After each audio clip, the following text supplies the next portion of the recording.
everybody, and welcome to the 53rd episode of the Fandom Flux podcast. As always, I am your host, KCW, and with me we have Slicer. I wasn't feeling American enough this morning, so I had the most American meal I could think of, mini corn dogs. Oh, yeah. Dude, that sounds so awesome. Never had those. Never had them. Oh, dude. Proving that they are an American food. Damn right. Zero. Hello, everybody. How you doing this week? I guess that's all I'm gonna say from now on, because I'm not sure if anybody even answered that question last time of how they were doing and if their wife left them. Yet. That probably wasn't applicable for a lot of people, but I mean, they might have mentioned it in their own heads. Like, I'm doing pretty good, Zero. Thanks. But we did answer how we're doing. I mean, that's the topic that we usually... Ken? I was asking the people. Hi, I'm Kenchi618, and Chef Gordon Ramsay recently called me to ask how I based my turkey at the Palace of Wisdom. That recipe is top secret. Did he call you a fat cow? He tried to, but then I just kicked him out the door. I can do that. On a phone call? Yep. Totally. My voice has legs. That is amazing. Also, I'd like to mention real quick that Rule 53 of the Internet is, it is delicious trap. You must hit it. Wow, okay. Just pointed that out. So, I guess we should be cross-dressing for this episode? I'm not doing that. Give me some scissors in like 5 minutes and I could probably make some short shorts.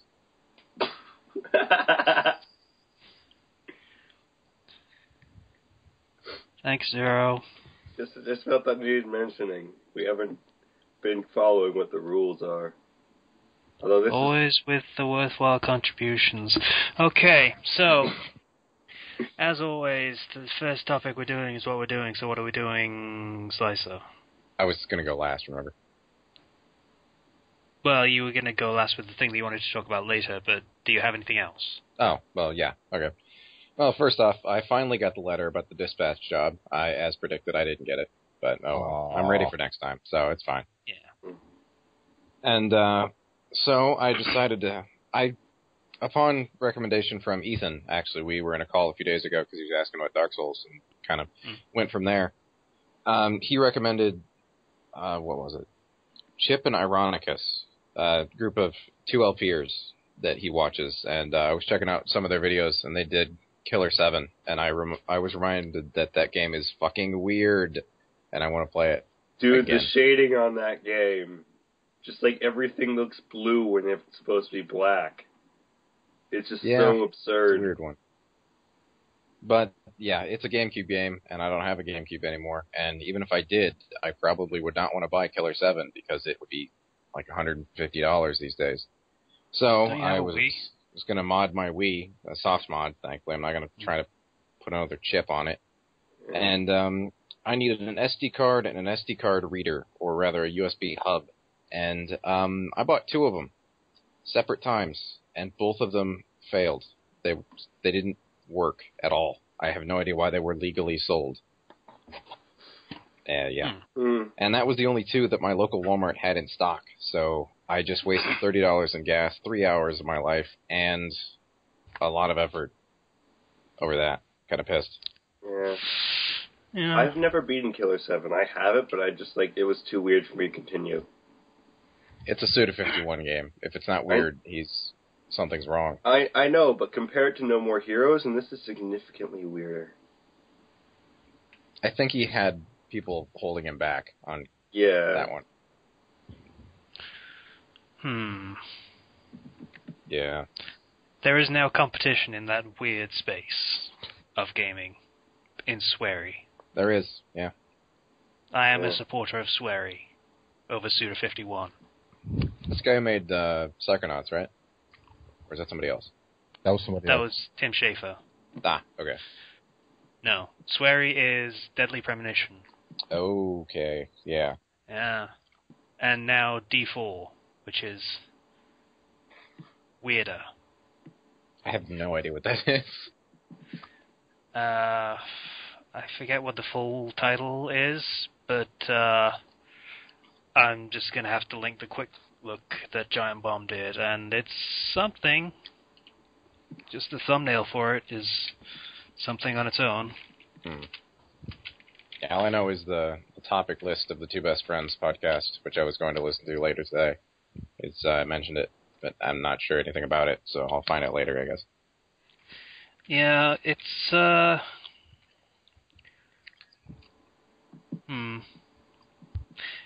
He seems very much into the detective sort of thing, because the main character's a detective again, and his wife got killed or something. Naturally. And now he's trying to find the killer whose name starts with D, and that's about all he knows. So he's trying to find the D? Yeah, he's trying to find the D. You just had to say it, didn't you? I think that might actually be a joke in the game. I'm not entirely sure, though, so don't quote me on it. But the games media are absolutely jumping on that, though. Don't worry about it. Of course. Yeah, so he supposedly has some sort of power that lets him solve crimes. I think, like, going back to the scene of the crime or something. I'm not entirely sure. Mm-hmm. But it's all very strange characters, very anime-esque characters. So there is a woman who lives in his apartment with him and occasionally gets him food, which he doesn't do, so, she's kind of a lifeline. She also acts entirely like a cat. Great. And I don't mean does the cutesy stuff and talks with meows on occasion. I mean, you could make a case for her actually being somewhat feral. So, yeah. That's his roommate. Killer. That is an interesting idea. I don't think I've ever seen it taken that far before. Yeah, it's kind of weird. Yeah, so that's D4. And it's an Xbox One exclusive, which is very, very strange for a Japanese developer, but whatever. If I can... Whatever he wants to do, I guess. Yeah. Yeah, I have no idea why we would make an exclusive in this day and age, but alright, whatever. Aside from, contracts. So... Anything else, Lisa? Aside from the topic later, no. That was it. Okay. 0. So this week I finally updated a story I had not updated since April. It was my main story, M1N4700 Code Minato, in case you want to call it. Yeah. So I finally uploaded that, and the story when it was in my first draft, it was 17,000 words. And I sent it to my beta, and he just tore it apart. And then I reduced it down to 15,000 words, and I felt bad about myself. But, it's fine. Also, the laptop repair people who have had my laptop, I went and I called them. After they failed to fix my laptop the first time, I brought it back to them. It was under warranty. And they told me, we have to order another part. It should be there in about 7 days. And, they ordered a part that took 7 days before. So now they've had my laptop for 3 weeks. Not feeling too good about this place. Not feeling too happy right now about that. I also went to a friend's birthday party on Saturday. It was her 16th. She was one of my younger friends, and I showed up, and 2 guys that I know show up, and then 2 girls that I didn't know showed up, and we decided, and the main thing we were going to do was we were going to try D&D 5th edition. A little one-shot with that. And 5th edition, like, literally just came out. Mm-hmm. And it's really interesting. It's the way it works seems to be way better than 4th. But the monks in that game are so overpowered. At one point, they get the choice of, after level up, they get the choice between being able to turn invisible for basically forever or being able to one-shot anything.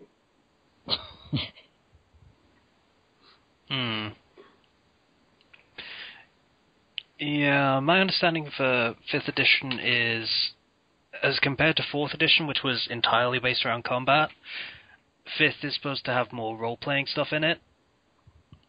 Yeah, 5th was the one that was actually play-tested by players a lot. Yeah. And my understanding of monks is they probably have the most stringent alignment restrictions of any class, even beyond paladins. Yeah, because they have to be lawful good, I think. I don't think we even did anything concerning alignment with that sort of one-shot thing. Well, yeah, they're going to be broken then if you don't pay attention to that, but otherwise, it's a problem. Like, the other thing is, I heard from my friend's father, who had been playing D&D ever since like it first came out, that in the 1st edition, monks were like weak until like level 10, and then they started to get good, and then all of a sudden, boom, they were instant god tier. And so, knowing this, and knowing that I had already planned to create of which class I was going to do before I even got there, I ended up with a monk because I wanted to punch things in the face. Mm.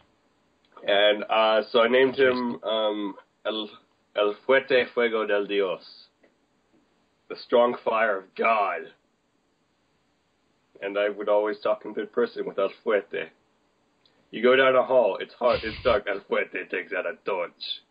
You go down, you look through the door, it's even darker down there. El Fuerte takes out another torch. How you gonna hit things? El Fuerte has 2 torches. El Fuerte has to look back.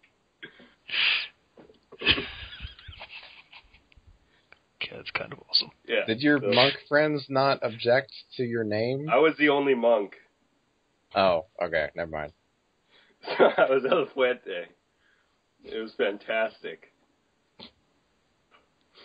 It's fun to go with a name like that and just be like, just do whatever. It's a one shot. It doesn't matter. It's not going to be with that forever. Yeah, but it's fucking role playing. You should get extra XP for that shit. So when we get through to this elevator, these enemies start dropping by. El Fuerte's first 2 attacks, he gets attacked twice, were both misses. El Fuerte was the most useful person. So, yeah, that was fun. Also, let's see. I'm trying to think. Yeah, I updated. I recorded a video as per Casey's instruction. I'm not sure. When do you think we're going to see that, Casey? The video? When I get the other 2? Yeah, probably as soon as it gets... Yeah, so I recorded that yesterday, and I think I did a good job. Finally got that done at least, though. And, we are changing the tile of my downstairs kitchen. We're removing it and swapping it with something else, retiling it, and that also extends to the bathroom downstairs and the pantry. So that means that for a while, we're going to have to move the fridge out into the garage, and all our food must be moved around, and there will be strange men coming in and out of my house, which is a little bit disconcerting, a little bit, concerning. I was tempted to make 3 jokes just now, but I held back. So, yeah, besides all that, I think that concludes my week. I can't think of anything else right now. Okay. Ken. Alright, let me just start off by saying I am in extreme physical pain right now. Mm-hmm. Because ever since my fight got canceled a few weeks ago, I haven't trained because I was really let down. So I went back today, or yesterday. And yesterday was Judo Day. I like judo. Let's get in on that. Yeah, that was 3 hours of me getting thrown all over the place. And it was great. But I swore I banged my leg up so bad that when I woke up today I wouldn't be able to walk. Luckily I can. There's bruises in varying degrees of purple and red all over my body. And how well can you walk, though? Huh? Pretty how well. Can you walk? Very well. I'm going to work out again later. That's how I'm actually in surprisingly good condition today. And the right side of my face looks kind of like Harvey Dent. So, maybe hold back on recording that video a little bit. Yeah, I was about to talk about that. No, don't. Record it when you're just bruised. Be great. What if I only show my left side? That side's pretty good. You gotta record it while you're bruised so you can get pity. I don't want pity.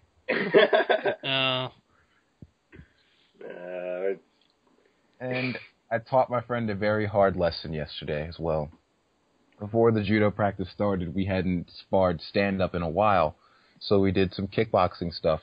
And every time I throw a jab with my left hand, he'd sway and duck hard to his left to get out of the way. And I was like, you're going too far left, but he kept doing it. So one time he went too far left, and when I threw the jab as a feint, he ducked and swayed too hard to the left, and I kicked him in the head. Well, yeah, that's one way to reinforce a lesson. I told him like 3 times, stop doing that. And he didn't, so I was like, that's why you don't do that. That's called teaching. Yeah, solid lesson.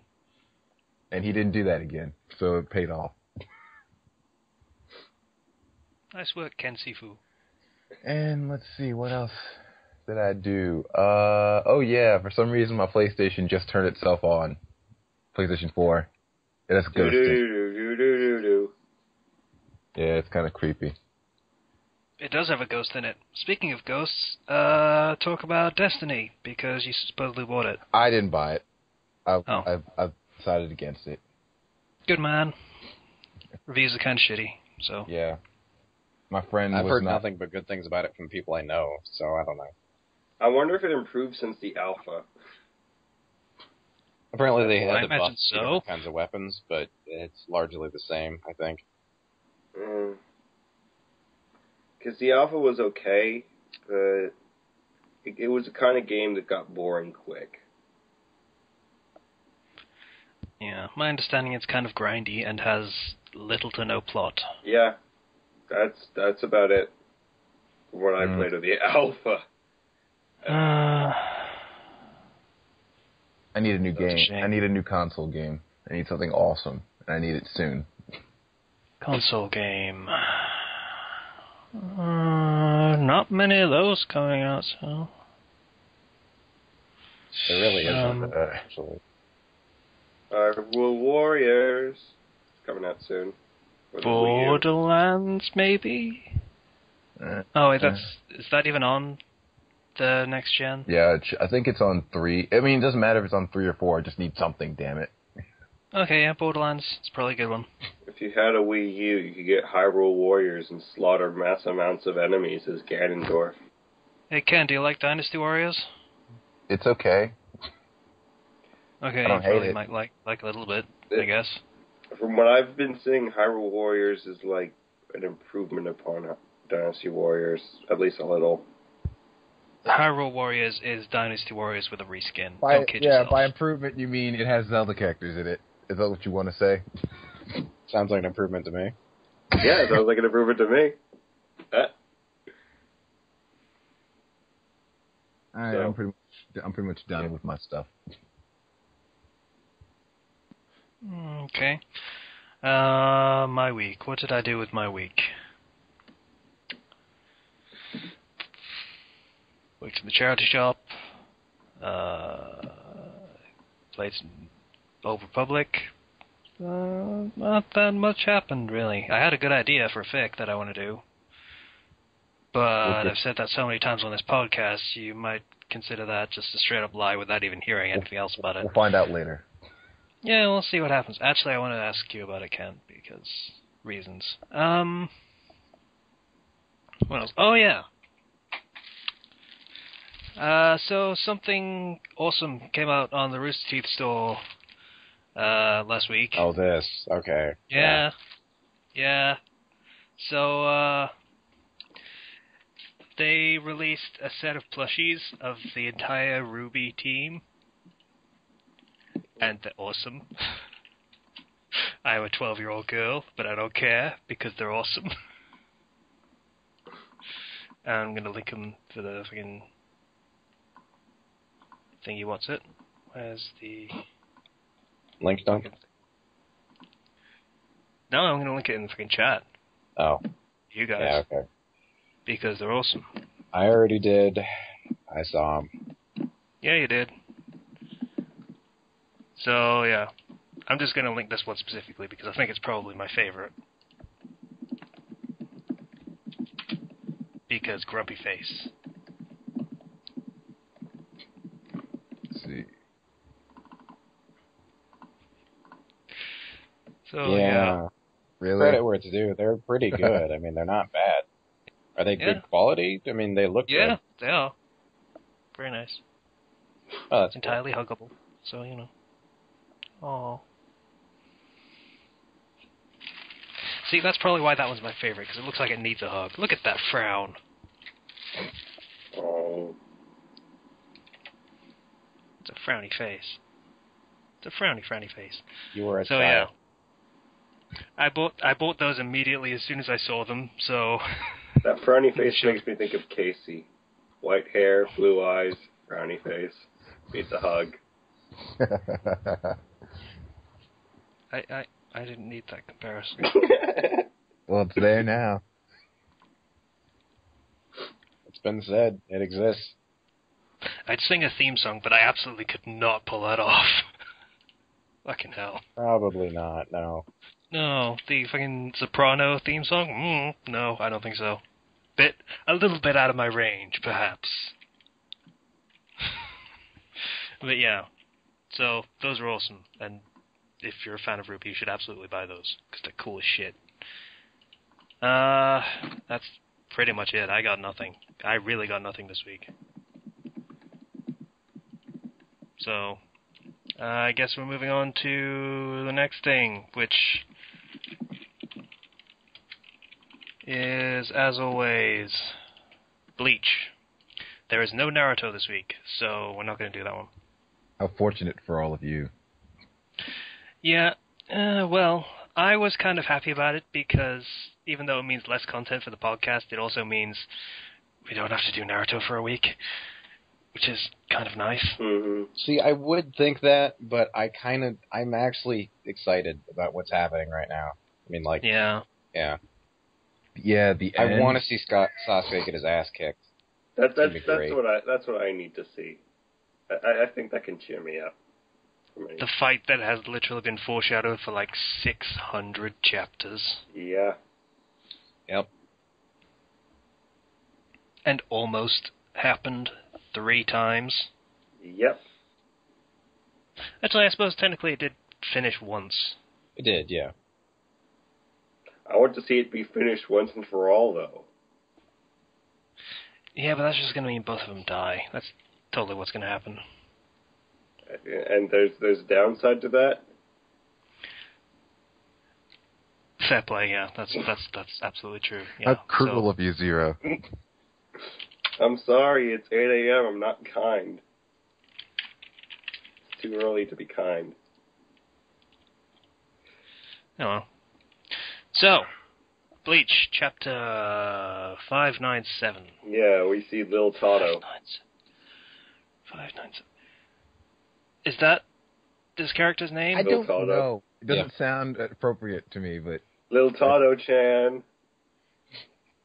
Mouse. Lil Tato. Mouse I think there's a person. Big Tato. Teeth. Lil Tato Tato and Big Tato. Mashed potato. The Tato family. So, yeah. Pepe's a love. She... This is a she, right? Yeah. Yes, it's a she. Yeah, so she's... She's the thing that she's the one that eats She's the people's mouth. faces. Yeah, she's the mouth. So, we get a shot of Pepe Love. Little Toto-chan. Just sort of doing jazz hands by the looks of it. Second page, by the way, basically. Yeah, Fucking jazz hands. Then he tries to run away with his fat self from the little Toto. And you know what? I like Little Toto.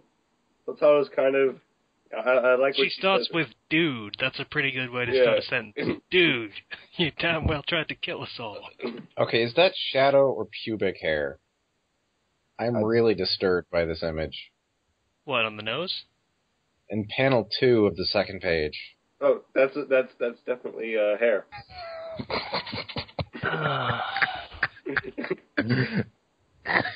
I mean, there's no question about it. It's made of love. It's surprising because he has the white beard, but he has a black happy trail, apparently. Yeah. Stop it. Let's move on to the next page. Must we? So Because then- the next page has... So then Little Toto starts talking. She's like, take some responsibility, you know, and her mouth starts to melt. I hate this power. I like It's so friggin' gross. Little Toto, I just hate her power. Because she's Little Toto. And then... I would be okay with it if it wasn't literally splitting her face. Like, there's blood there. That's from eating people before, I think. She had that... Yeah, that was there before, anyway. Yeah. Oh, okay. Yeah, the mark was always there, of blood or whatever it was. And then we get to say bleach through teeth. Logo. And Pepe the Love gets eaten. Because that's, how he goes. You know, for kids. Yay! Those are those With a blood-curdling stream of death. so beautiful. Yeah. And then the next page we have the Pillars of Nosgoth, I think, right there. We got That's a reference someone's going to get. somebody. Not me. Yeah, I'm sure somebody's going to get that eventually. I hope so. Legacy of Kain really needs more love. I wish they would start that series again. And by start that series again, I mean not that shitty multiplayer game that they tried to fob off on us. Fucking bullshit. So then we have Kuwabara here on the next page. Yeah. It really is Kuwabara, isn't it? You know, what the hell is Kuwabara if he grew up and grew his hair out like 16 That inches. sweet pomp. It's huge. It's either him or that one guy from, what was it, that Shaman show? Who also had a pompadour? Shaman King. Look at his That's fucking it. But I've never panel seen on the it, bottom. so I don't That's know the what you're last talking about. panel. It looks like he's got a beak. I know, right? It's great. It's drooping. Ugh. Hair is drooping into a beak. He's gonna use Peck. A flying type effective against ghost types? Yes. Yay! Pokemon Joe. Yeah. And he's like, I can't land a single blow on him. Just like Kuwabara. Yeah, the similarities are really... They're really something. I love this guy's mustache. It's so great and evil and great and luxurious. Seems we're Looks at like him. Gold Roger, now that I think about it. A little bit. Gold Roger with a Actually. Shinigami crossover. Why not? They already have the... Oh, yeah. Gold Roger with So a may as well cross it with Quincy. Bleach as well. Chihuahua got bored with the Quincy and decided Yeah. to become king of the pirates. Ken, What? I think one of your stories just became a three-way crossover. It's not going to be. No. Think about it. Because the One Piece cross is 100 years in the future from Naruto, and the Bleach one is 2,000 years in the future from Naruto. So theoretically, if Gold Roger lived and died, he could have been the first of the Quincy still there. And then when he died, he does the fucking whatever bullshit thing he's doing, and then he comes back in Bleach. I'm not doing that. So you could make your own stories a crossover of each other. No, that's too much work. That's too much work. So Kuwabara tries to stop the guy, and Kuwabara is ignored. And the room is smiling, apparently. Yeah, it is. Look how happy it is. It's a pretty happy room. It's like, hey, there's a fight going on in here. I'm important. Hey, look, a background finally. Yeah. And then we have the black-haired lady with the horns. Yeah, platform shoes. And she stomps the yard and has all her little top-knot minions. We have Soy Fong's badass grandma. That's basically who she is. Yeah, pretty much. We have Soy Fong's grandma with her top-knot ninjas. And she's like, look at this splash page. It's been a while. And then my translation says... Splash page. Yeah. And seriously, though, but the next page she calls him... I don't know if that...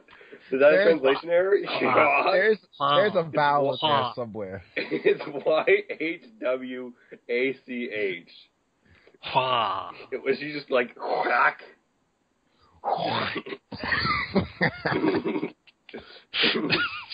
So Ken just takes the logical conclusion of just straight up hawking up a loogie. That's great.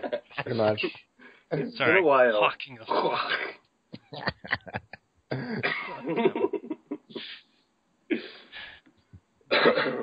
We're having a much easier time riffing on this thing, I swear. Yeah. I don't know why what's with this speak, but... We haven't been brought down by Naruto yet, so, yeah. Yeah. And then, you're gone insane because you're trying to get in here. Yeah, whatever. That mustache is awesome. It is. It seems to be growing. I know, right? It seems...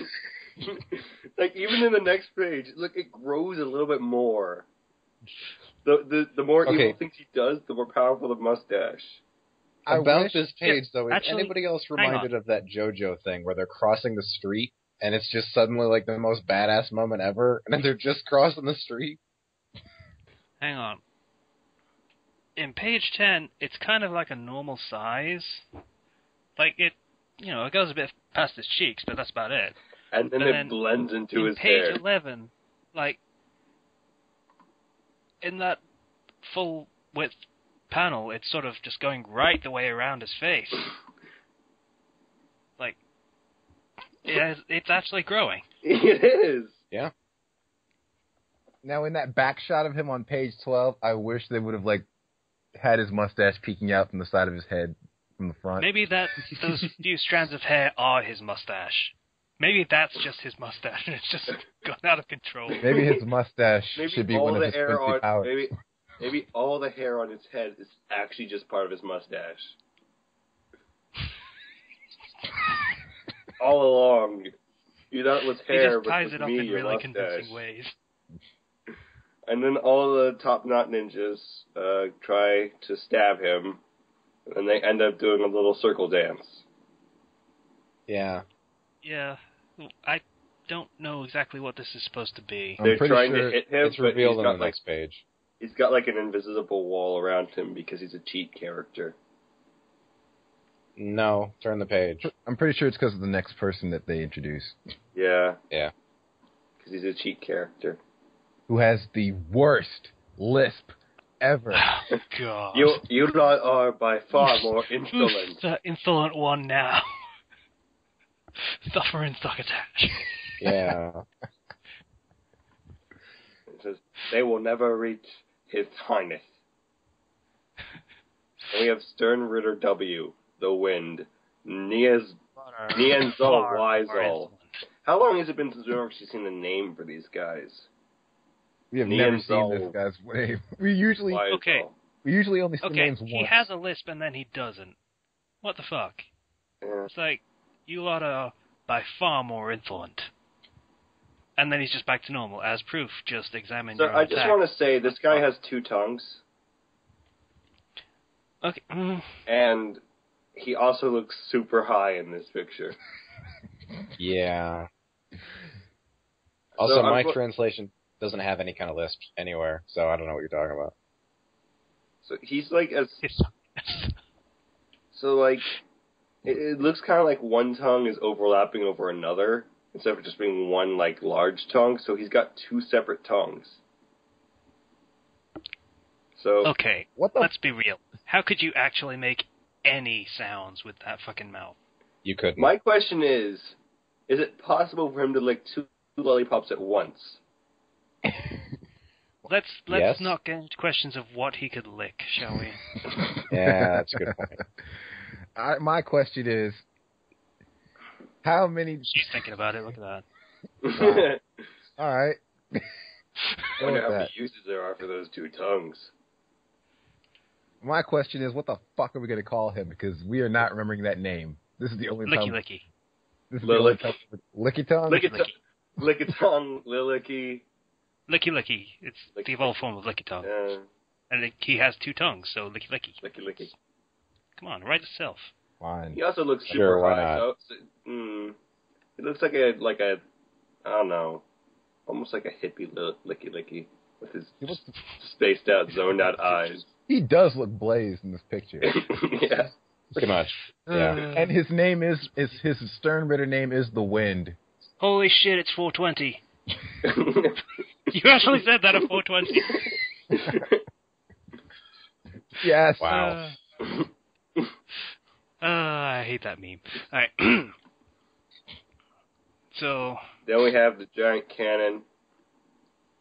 And Ichigo's complaining why it's so loud, and everybody on the Ichigo side is all drawn super cartoonishly, because they're still having so much fun. Bleach has this weird thing of going from something that's actually interesting and then going to stupid, wacky antics that no one cares about. It's like, okay, we're gonna go shoot off, but we need to set the mood first. 3, 2, 1, boom. And then I Ichigo's actually really like Urahara in this scene, because he's like, if you have a giant cannon, you just gotta sell it. Yeah. Just make it loud, make it big, make it powerful. There you go. Fair play. He's like, isn't this more exciting than listening to, like, background music or something? Elevator music.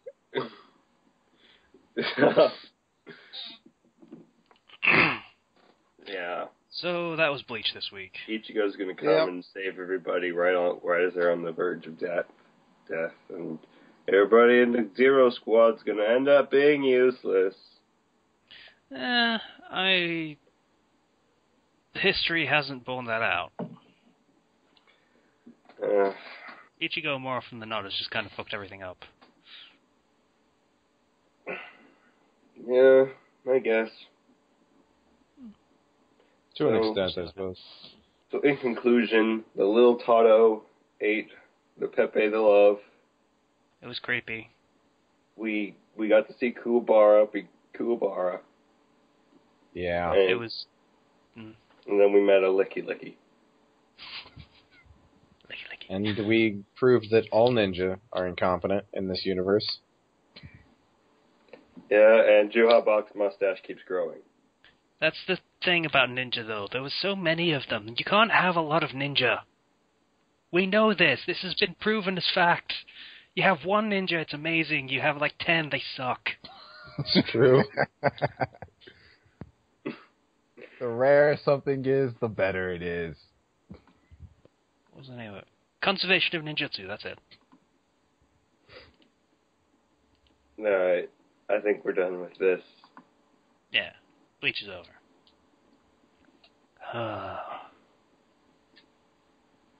Imagining the time that I can say that for the last time. Yeah, sure. That was We pretty still have painless. no idea what we're going to do when Bleach ends. Naruto as well. One person said in the comments, I think I like Bleach now because now we've had Burner Finger and Imagination Lad. Yeah. That just makes It's a tough call. that just makes me glad that other people can't remember their fucking names either. Yeah, they're just using our names. I like that people are just using our names Yeah. for them.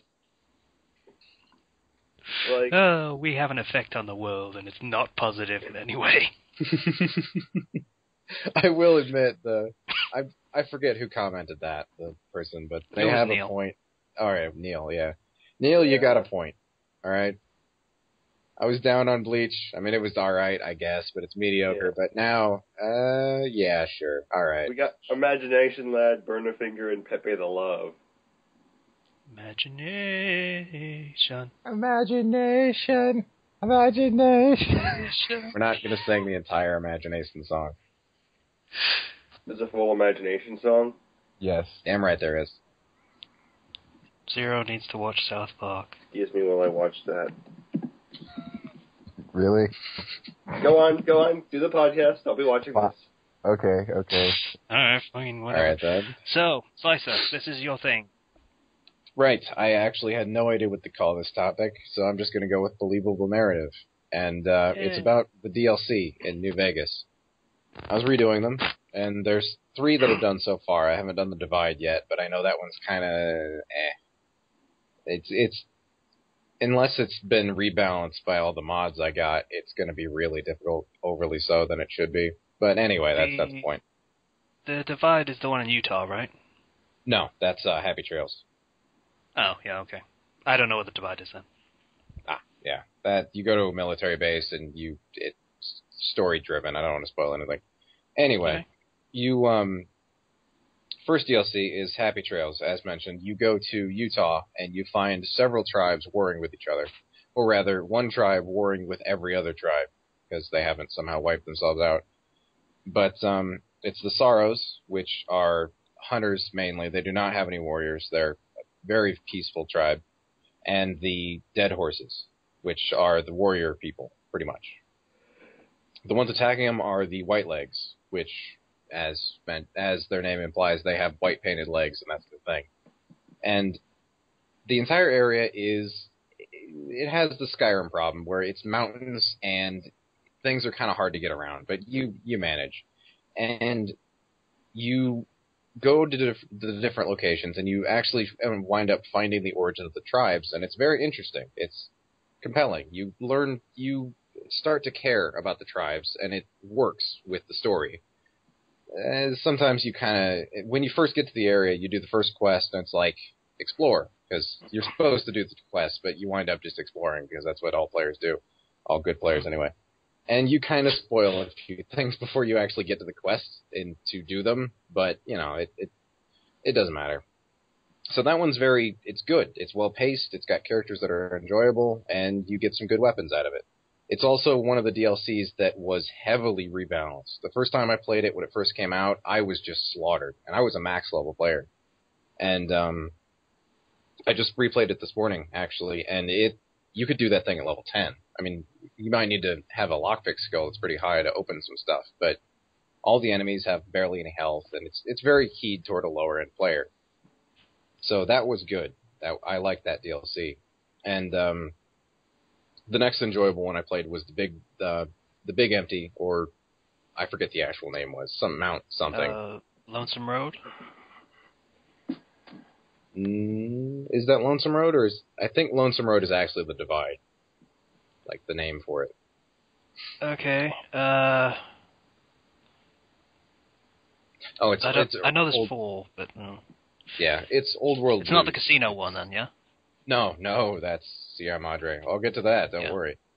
It's Big Mountain is the next enjoyable one. Old World Blues. It's very science heavy. If you don't have energy weapons or science skill, don't even start it, because you're not going to go very far. And that one is also enjoyable. You find the origins of a lot of different things. You find a lot of cool experiments. It's very sciencey. And if you like overblown dramatics about mad scientists, it's very enjoyably written. It's fun. And the enemies are tough, but they're not unfair unless you're a sneak character, in which case you're screwed because they can just sense you from a mile away. And that one is also very well handled. It's paced well. You kind of spoil some things. You explore the second you're able to, but yeah. And you learn to care about the characters, and you, even more so than the last one, the Happy Trails, you actually have to help the scientists remember. You come across these 5 scientists that are kind of trapped in these floating robot things. They don't have any hands. They just have monitors to talk from and see from, and so they're not very capable. But so you go to their village where they lived when they're humans and all that stuff. It's well handled, but the only real complaint about the writing in that one is you end the quest by lying to them. If you take the speech route, the speech skill, use that for the shortcut, and you end up lying to them and saying you're Dr. Mobius, their villain, the one they're fighting against, who's actually trapped them in the big empty so they don't go out into the waste and start experimenting on everything. Because, that would be bad. Very bad. And after that, it's like you cow them and you threaten them, and then they believe you eventually. And then they just let you back in after the quest is over with and you get the reward for it. And they don't react any differently to you suddenly being their arch nemesis they've been fighting 200 years. No, that was a bit jarring, but minor note, I guess. Mm. And the next one we get to is the Sierra Madre. Fuck this place. It's actually really well designed. Like, it's a villa right outside of a casino. It's very isolated. You have these unique vendor things that use exclusive, I think they're Sierra Madre chips or something like that. Yeah. It's a unique currency, and very limited supplies. If you go into it with nothing, which is interesting, it really sets the tone for this is you're surviving. Come out with and everything. Oh yeah, and gold, lots of gold. But the environment is really well done, actually. If you're in normal, Holy crap! If you're in hardcore, though, Slicer, Slicer, you're hiccuping super hard right now. Out in the air. God. What? All right. That was something special. No one will ever know what happened but us. You said like 10 words, and it took you about 40 seconds. Okay.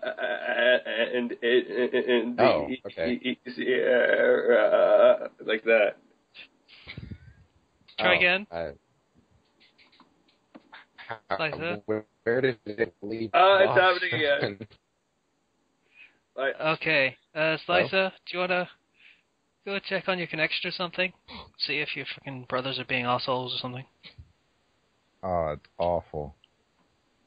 We might need some technical difficulties music. Fuck it, we'll just riff. So, how's it going, guys? How you feeling the podcast? Is it good? I'm feeling Very good. right. You know. Listen to the Imagination song, guys. And Imagination.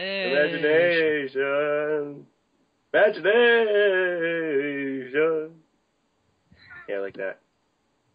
I feel better about life now. Yeah. So, I wasn't paying attention. How did we get onto the topic of Fallout DLC? This is Slice's thing. He was talking about believable narratives Yeah. or something. Apparently, I mean, it's fucking. It feels like a very large tangent, but whatever. Yeah. I assume he's getting to a point eventually. Okay, what is it? So everything okay? Maybe, and nobody else is on the internet, so I think it just died on its It's dying, all right. It's dying super hard. right now. Mm-hmm. It was fine when you just said right now, but like. Fine-ish, but Yeah. Right. Keep Well, I talking, realize so I'm rambling about this point, but the point I'm getting to is all of the first 2 DLCs are good. You go through them and you feel things like you're supposed to. The Sierra Madre, everyone assumes you're going after the casino for greed. everyone. And they keep assuming this, despite you telling them otherwise. And it's just, okay, there's a companion named Dog. He's a super mutant, heavily scarred, he fights, he's got his own personality thing. Dog is super amazing. And he only has one line of dialogue that he says when you're wandering around. It's, "You couldn't leave well enough alone, could you?" And that's more jarring than anything else, because one second. You convince him that you're not after the casino for greed, and you're just there to help. And not even that long ago either. You meet him and you travel around with him for a little while. Yeah. Doesn't Dog have the intelligence side, though? It's Dog and God, yeah. Is it God? Because I wasn't really sure. God. Okay. His name backwards. Yeah. I wasn't sure if that's what they were going with, or it was just like or voice. The voice is what they called him, but yeah. But it just keeps reinforcing that fact, and it takes you more and more out of the scene. And I don't know. It's just done poorly, I guess. I was in it for the money. I don't know about you, but I was kind of like, I'm going to steal everything here. I don't know. If people go into this place, the Sierra Madre, this famous casino, it's got all these riches and stuff, and they go in, and they're in for the money. I mean, what other reasons? And then someone else comes in. I mean, they're going to assume that you're in for the money too. I mean, what other reason do you have to go into a random abandoned casino? Yeah, why the fuck else would you go? Because I can't think of... The first time I went, I actually stumbled across it, and I didn't know anything about it. I had just installed the DLCs, so I had not listened to the radio recordings yet. So when I first went into it, I was just exploring. I was just looking around. You just randomly went to the fucking tunnel where it is. Yeah, I was freeing Nelson at the time, and it's right in between the Camp Hope and Nelson, the two military bases. And yeah, so I was just there to explore. I was not interested in the casino or the riches that were in it or anything. I just wanted to kind of leave because I had it on hardcore and I was dying. I was really underleveled for this. I was not ready for it. They were justified in telling me that I was greedy because I was kind of like, I'm the kind of person who, when he starts the game, will start stealing every single thing that's not everyone does that. Nailed down, and then continues to do that, and then raises his equipment load just so that he can continue to do that. And then sell it back to you. Yes. You could actually do that in New Vegas, actually. You couldn't really do that in 3. So yeah. Not without getting caught, yeah. Stuff isn't marked as stolen in the Fallout games, so you can just sell anything to anybody. Like, I did so many good acts that I was always, like, super, super good in alignment, even though I stole, like, everything. It was great. Yeah. Sierra Madre, though, I think the point of it wasn't so much just a whole plot. It was more just these characters that you were dealing with. It was, yeah. It was definitely their story. So, yeah, it's not so much as about you as it is about them. So how they react to you is minor in comparison to them going through their own personal journeys. Yeah, I suppose they had to cut out the options that they could react to you in favor of their own stories being more in-depth, I suppose. Also, running joke, Laura Bailey was in that DLC. Yeah. Was she Vera? Yeah, she was Christine as well, the lady that got her voice changed. Oh, well, yeah. She has Vera's voice, so yeah. Yeah. That was the Lust voice, I believe, that she was doing for that. Ah, of course you would know. But yeah, I wish they'd done a better job on that, to really bring the character in instead of... Maybe it's just my unique situation. I don't know. Zero, was it a good story for you, since you had that motivation that they kept accusing you of? It was pretty okay, actually. Like, you know, yeah, you're accusing me because I'm going and I probably am stealing everything. I know I'm stealing everything. But, you know, just because I'm going for all the money and stuff doesn't mean I'm a bad guy. Right? Yeah, sure. Just Have you ever 'cause I seen the face Steven Universe makes when he makes puns? That's the kind of face I imagined him making at that point. Just because I killed the final guy instead of doing the peaceful thing. Yeah, it doesn't mean I don't that, think you can get away with it without killing him. even though I went with possibly the worst option my first time through that DLC, it's fine. I like the ghoul in that one. Mm-hmm. The performer guy, I forget what his name is. Dean? Yes, Dean something. Yeah. I cannot remember his last name, but yeah, Dean. Yeah, and he had the, what was it, Atlantic accent. So he sounded sort of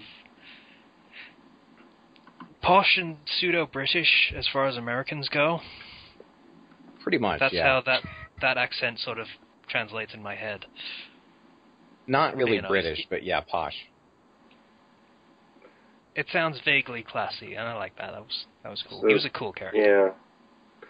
He was class. So, believable Threatening me, though. narrative. Yeah. Believable narrative. I think just as a whole, like, it can be hard to pull off in video games specifically as a medium because you get so immersed in it. And there's And so you many have possibilities. I mean, Yeah. with that many players playing the game, they're all going to have different motivations for it. Mm-hmm. And that one just catered to that specific mindset in particular, I guess. I think the other ones they seemed more broad. I just like getting money in that game. I'm not going to use it for anything. I just want money. Well, that's the game for you then, because it has like 4 different kinds of money for you. So It does, great. yeah. NCR bucks, bottle caps, Legion, Denarians or something. Screw your stupid NCR bucks. Give me caps. Yeah, just give me caps. That's all I need. Yeah, I always sold my NCR dollars. There's nothing else to do with them. There's no quest that requires you having them. It's just a secondary source of income that's not very good. Currency exchange for NCR bucks. Yeah, so I'm the type of person that likes getting money in games because it is satisfying. So satisfying. Yeah, until you get to a certain point and then you just stop caring because you're beyond the point of buying things. Now here's what I want in that kind of game, or I wish would happen in that kind of game. They could keep it as, you know, single player game, but I would like the ability to send muggers after my friends that have the same game. That'd be great. Attack them. So if I know someone's rich, I'll just send like a random assailant after them that's on my level, controlled by the computer, to fight them. On your level is a bit much. But yeah, that would be pretty cool. It would, actually. Especially for the fucking Let's Player community. All my equipment. Because they would get swarmed. Oh, yeah. That'd be great. I watched, See a fucking army of muggers coming at them. That'd make a great video. I watched the Let's Play GTA 5 run. Fucking Carrie got mugged so much. Yeah. Was it his initiation one or a different one? No, it happened a whole lot through the initiation one. Was awesome. They were like trying to, my favorite one in that one was when they were trying to like pick up his car in like a cargo bob, and they were like acting like they couldn't get the hook to connect to the car, and a mugger just comes up out of nowhere and steals his kick-ass car and just leaves with it. Yeah.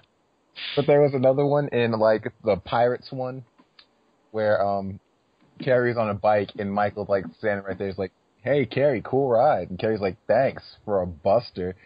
And then Ray, I think, comes up out of nowhere and just nails him from behind and sends him flying into the water. And he's swimming back to shore.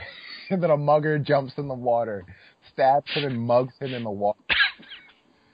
And it stuns him for so long that he drowns while he's underwater. Those videos are great. Yeah. Like, I want that. I want to do that to people in other games. Yeah. You want to be a spiteful asshole in other Yes. games? You wouldn't get the at that moment reaction, but you'd get the reaction when they actually find out it was you. Head on a swivel, dude. Yeah. There would have to be a fucking note or something on the mugger if they managed to kill them. There would be, yeah. There's The like mugger. the notes in Skyrim when people try to assassinate you. You'd find Yeah. out, but The mugger sent by Kenshi618 stole such and such dollars.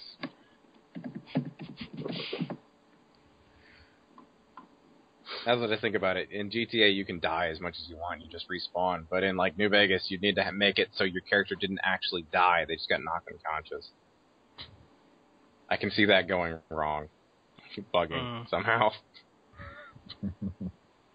You're dead forever. There you go. Save's gone. Whoops. Yeah. Oh well. Well, that had almost nothing to do with believable narrative, so... We did kind of turn that into a bit of a ramble, but yeah. Yeah, we totally did. So, next topic. It's an actual topic. Strongest story concept. Okay. This is basically... We're just going to talk about the best ideas that we've got that we haven't done yet. All right. If we do them at all. Yeah. So, fucking... Ken's probably got some. Ken, go. 2 or 3. The one that I really, really, really want to do, but probably am not going to end up doing, is it would be a History Strongest Disciple fic, where the main character in this one, instead of Kenichi, Kenichi would still be there, and it would be his story and stuff, but the main focus of the story would be on a wrestler. It would be called History's Strongest Wrestler, because originality. I think you mentioned that before, actually. He's told us before, yeah. Yeah. And he would be, instead of being trained by someone at Ryo Zanpaku and blah, blah, blah, he wouldn't have an awesome, super strong master. And he would have the dude in the mask that hung out with the Yakuza that showed up at the start of the series for like a few chapters for like everyone to see how badass the masters were. Big muscle dude in a suit and a wrestling mask. I forget his name. I think it's Wrestling Boss. And he would be trained by that guy, and I would make up a whole backstory for that guy. He would have been a fallen from grace wrestler who took to wearing a mask in Japan, despite the fact that masked wrestling has nothing to do with Japan. It doesn't. And that main character would learn all different kinds of wrestling styles from all over the world, because there's like 100 of them, and they're great. And there's a lot, yeah. Very diverse thing.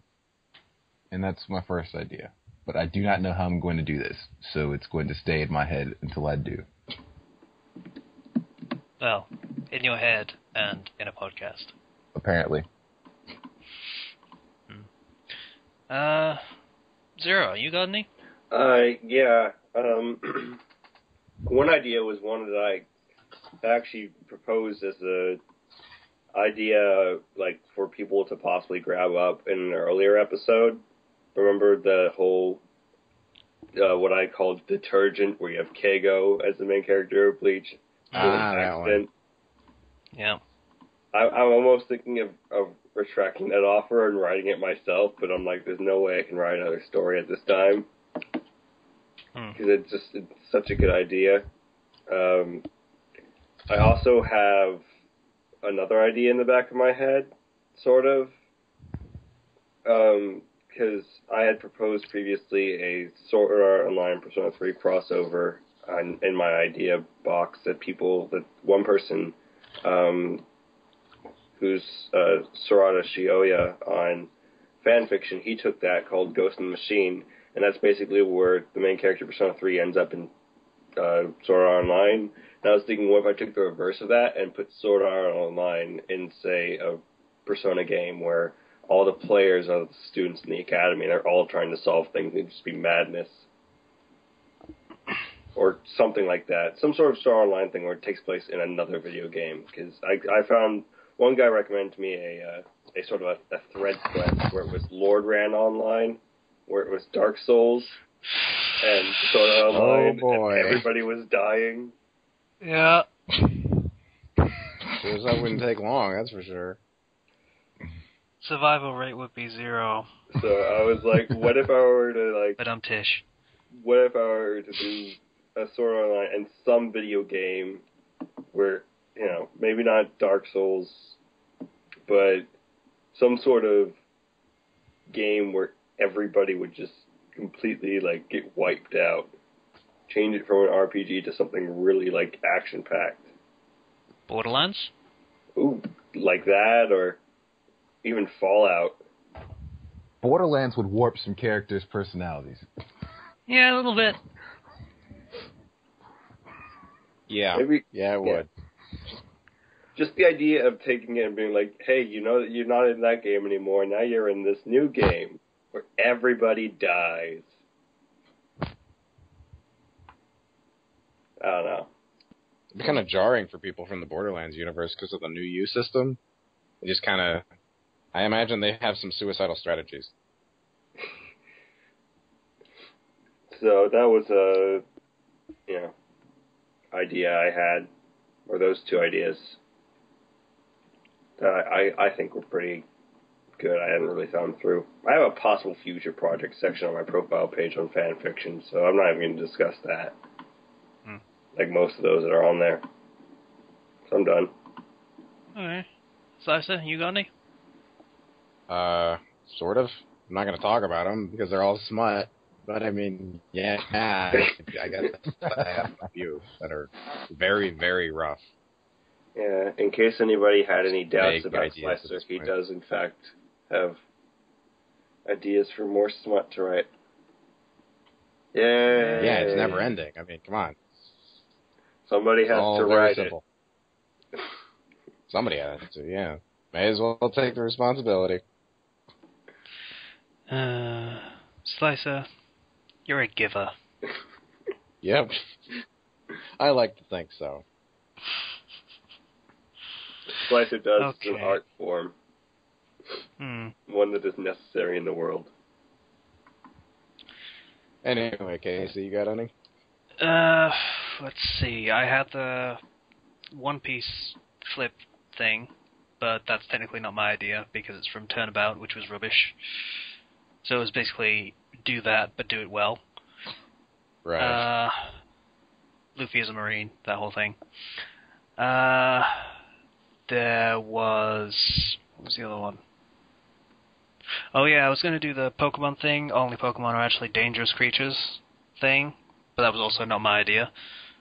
Someone basically wrote a one-shot and said, hey, if you want to try this, No. fucking go ahead, I want to read it.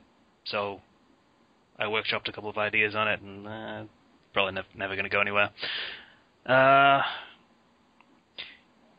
Most recently, the idea that's been stuck in my head, like, to the point where I've been researching how to actually do it, and what I talked about earlier when I said I had an idea, was a Ruby and Naruto cross. Interesting. Harry Potter I can see, but I haven't seen the series, so I can't really comment on the likelihood of that, the doability of it. It just like, Okay. what, are they combining yeah, the two academies, or what?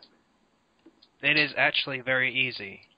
Just Naruto gets crossed over. So you have the character of Naruto, who in canon Naruto is a Jinchuriki, so he has a demon sealed inside him. Oh.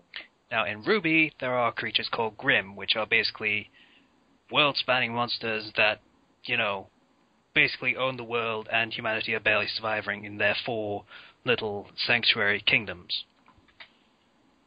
So the very easy crossover is to have Naruto have one of the Grimm sealed inside him, which is not a common concept in the series. In fact, it's not in the series at all. So it would be a new thing that's just exclusive to him, and it would give him, because he gets a fox-styled Grimm sealed inside him, he would get faunus characteristics, which is basically the animal people race that are in the series that are basically an underclass. What would the features be, like, physically? Whiskers, fox tail, Fucking ears, probably. Ears are a pretty common characteristic, So your basic half-demon Naruto story, pretty much? Kind of, yeah. For that detail, anyway, at least. Yeah. I was thinking of... Well, all the characters in the series are based on, like, folk tales or stories and such things. So you have, like, Red Riding Hood, you have Snow White, you have Goldilocks, you have Beauty and the Beast for the main characters. So I was thinking, for Naruto, it could be The Fantastic Mr. Fox by Roald Dahl. If you are not familiar, that story involves a fox that has a family, he has a wife and 4 children, and he looks after them by stealing from farmers nearby. It'd end up being a little more grim of a tale, pardon the pun. So it'd be a darker take on the story because, there would be a reason that these are people that are stealing from people to get by. And it wouldn't actually be a family. It'd be like, I don't know, I could make them Konohamaru and the other 2 and make them faunus as well, just because make Konohamaru a monkey hybrid thing. I don't know. It works, yeah. Some decent ideas to put together. That or they could be just a bunch of orphans, honestly. It works that way, too. And he'd have a reason for wanting to support them.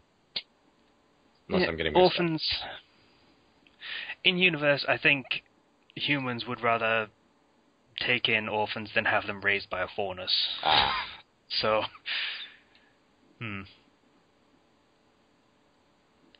So, I don't know. I thought that was a decent idea, and I might actually end up following through on that. Maybe.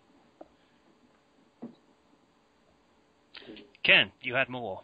I have one. I started it, but I'm not sure if I'm actually going to do it because I'm having trouble figuring out how I'm going to get it together. It was an Infamous and X-Men fic. Okay. Easy crossover. Yeah. In theory it is.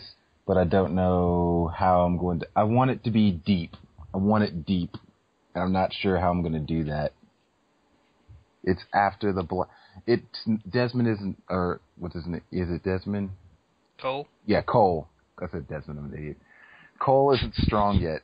It'll basically start like a few weeks after the Ray Spear goes off. He has his powers and everything, and it's world news and all of this. Both sides of the mutant spectrum all over the world and everything get their knowledge of it, what's happening, and end up... The way they do. Yeah. Quarantine that is on... would kind of fit in with that universe, wouldn't it? It wouldn't really be... I mean, it'd be a bad event, but it'd be like business as usual. Yeah, it'd fit in, but there's some things that I'm not sure how I'm going to get done. There's still Kessler to deal with. Time travel is not exactly rare. It's not even rare in X-Men. Come on, the last film. Shut up! Yeah. I am a man with trials and tribulations, and I want to do it. But there's things I need to get together. It will happen. It will happen. Believe me. Well, there do need to be more Infamous fics, so, Like, I need to work on how exactly Cole's going to get stronger and how long he's going to stay in Empire City or this and that. Practice. That's pretty much how all mutants get stronger. Right? But it's not how Cole got stronger. He got stronger retarded fast. He did. Well, he always had all that power, basically. I mean, it's shown off in the first minute of the game when he starts calling down lightning strikes by accident. So he always had that power, but he just didn't know how to control it, and that was the issue. So, and he gets that over the course of the game, so you can probably handle it pretty easy. That's something to think about. I'm going to have to rewrite some stuff now. Though the fucking lightning manacles thing is a little weird. Yeah. That You doesn't mean make that any entire sense. ability?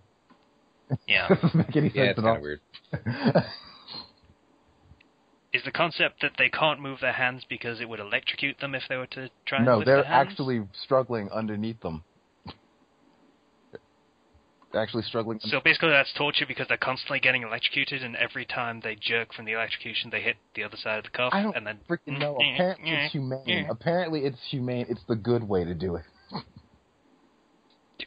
Well, According to the good and canon. evil are very strange concepts. I mean... Fucking... The Old Republic, if anything, just proved that to me. I mean...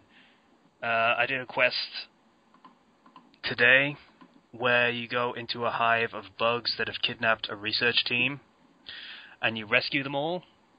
Only the last one, the daughter of the guy that sent you there to get them, has been brainwashed and made part of the hive, kind of. And Arrogant doesn't want to style, or leave. like not physically? Not physically, just mentally. And the good way is to let her stay. That doesn't sound good. No, it doesn't, but... So that was the first time I took any dark side points, because that was absolutely stupid. So, fucking... Morality things are fucking nonsense. Makes no... Light side and dark side are weird. I think light side just means path of least resistance. Seems like it. Yeah. Another thing about Infamous, I could never use the thunder drop technique if I wanted to keep my good karma. Yeah, no, you don't do that. Ever. Yeah. I didn't even waste the experience points on upgrading it, because that would just mean I killed more innocent people whenever I used it. There was no way to do that without killing people. Good people, I mean. I wonder how you would do the second game.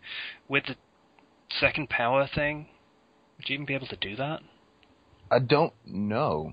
If I used Delson, I could do all kinds of power shit, but... Well, Delson has his own thing, which is basically stealing other people's powers, but fucking... the Cole thing where he gets a second set of powers is basically Machine. copying another person's powers with a machine, yeah, so... Both sides of the mutant conflict would probably have a problem with that.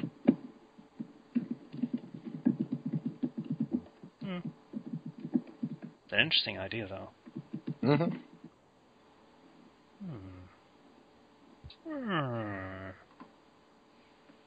These are my I'm thinking of stealing yet another idea sounds. But I'm not going to because it's Ken's. You could if you would do it faster than me. That's hilarious. Do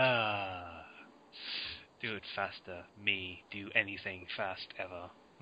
No.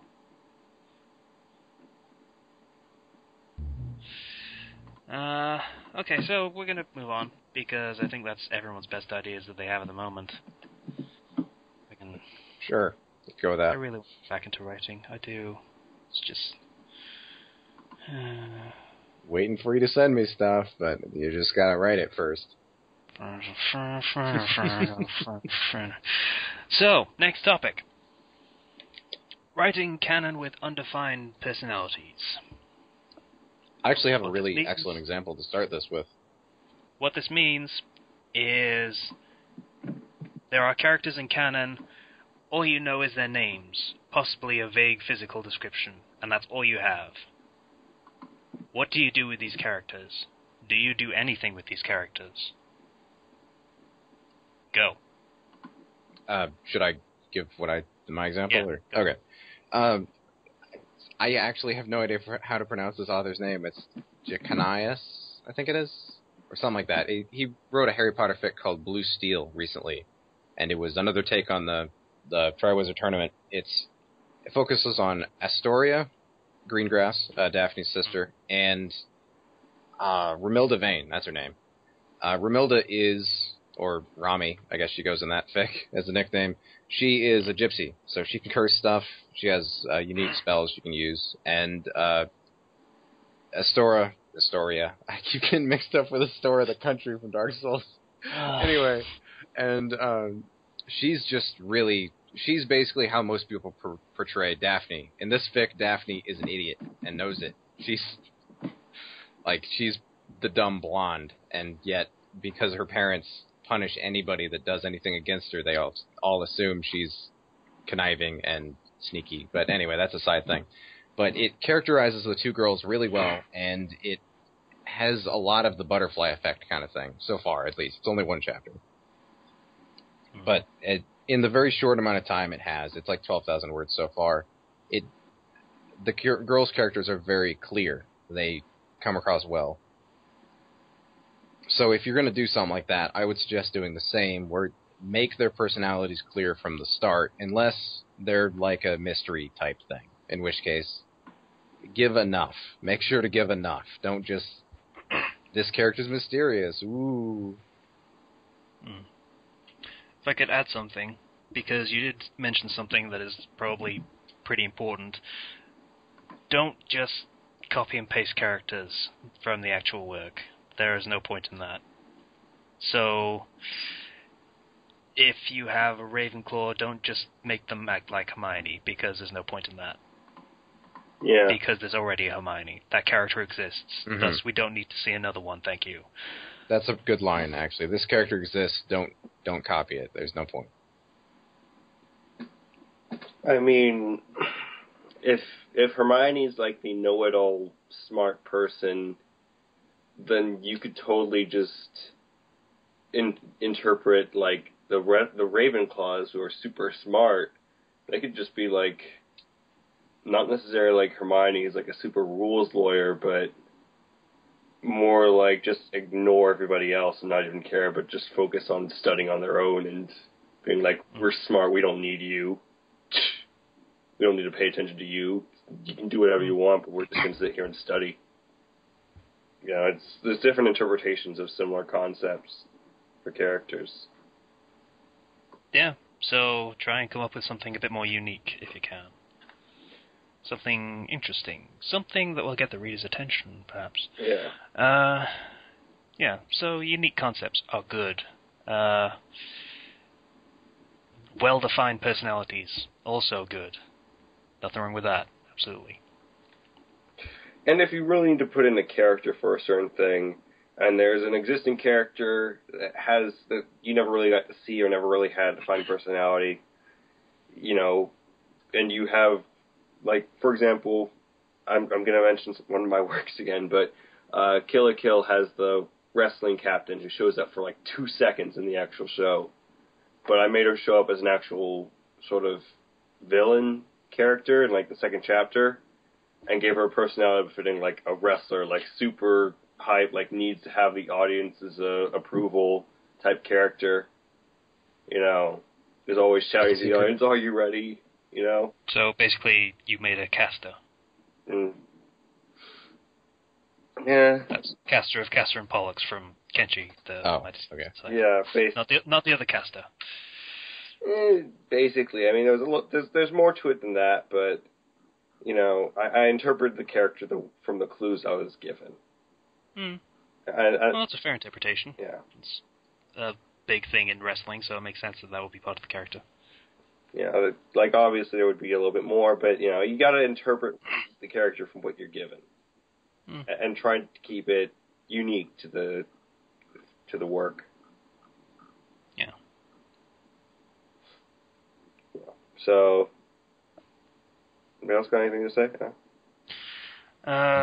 Well, keep it to what you're given, but yeah.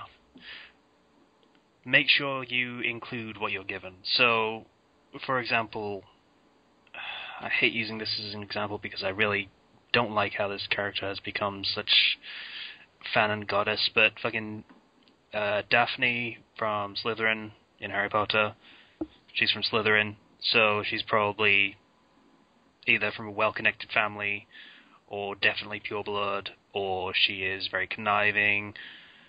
Or just ambitious. Or just ambitious, yeah, but it's less of a concern in Harry Potter because they don't really care about that rule. No, and it makes me sad. Yeah. So just be aware of what you're given, and don't just delete facts about them when there's so few already, just to fit whatever you wanted to have them be. Yeah. Yeah. Either make it work or choose a different character. Yeah. If you want to do something completely different from what you're given, then just use a different character. Or just make your own character. That could work too. I mean, there is a stigma when it comes to OCs, but as long as they're not the main stigma for bad OCs. Yeah, as long as they're done well and they're not the main focus, and they're fine. You know, side OC characters can be done well. I've seen it happen. Yeah, I mean, let's be honest. When you're using characters that have absolutely nothing about them revealed in the story, then you're basically doing an OC anyway. Yeah, pretty much. So it's going to make very little difference whether they were actually in the work or not, if all that the actual character has is a name. So, there you go. That's pretty much that, right? I think so. Right? Yeah. Topic going quick. Yeah. So we're about an hour and a half. We're fine. Yeah. So, the one-line paragraph technique. Yay! Something near and dear to mine and Zero's hearts. Now, what the most... In other words, we use this fucking thing all the time. Yeah, the most useful... I use that one a lot too, actually. Or maybe just one sentence.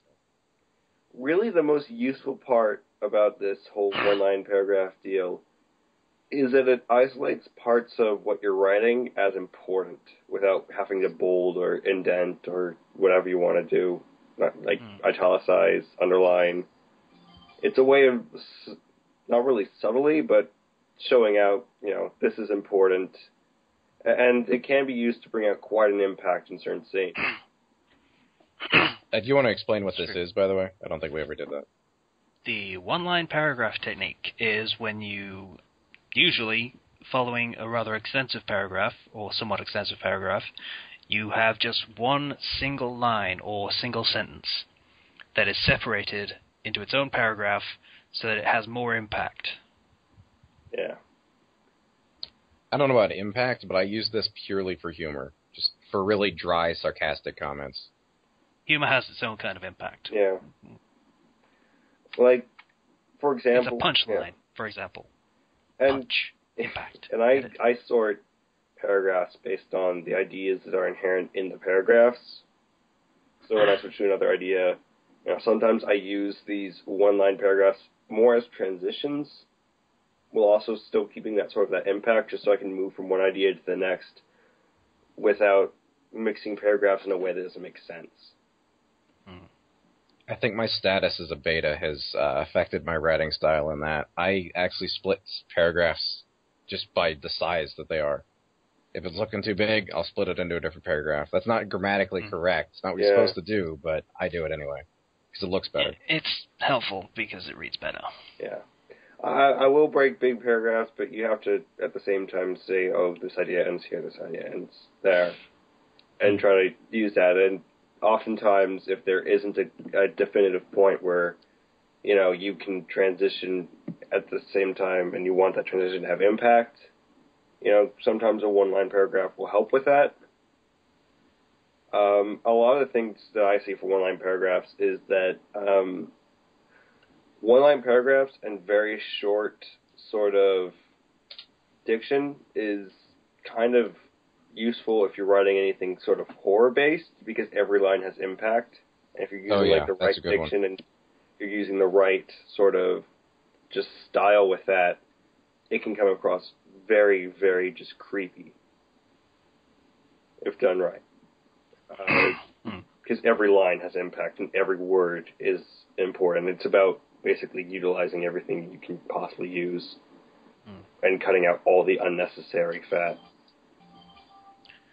Yeah, and cutting out fat is a good segue into how you should not use this, because one of the big dangers for using this technique a lot, like overly so, is that it highlights all of the important stuff, which means the rest of your writing can be seen as not important.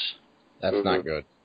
And that's what we call losing reader engagement. They will skip all of the boring bits and just get the real important bits, which you have kindly highlighted by making them their own separate sentences and paragraphs. Mm-hmm.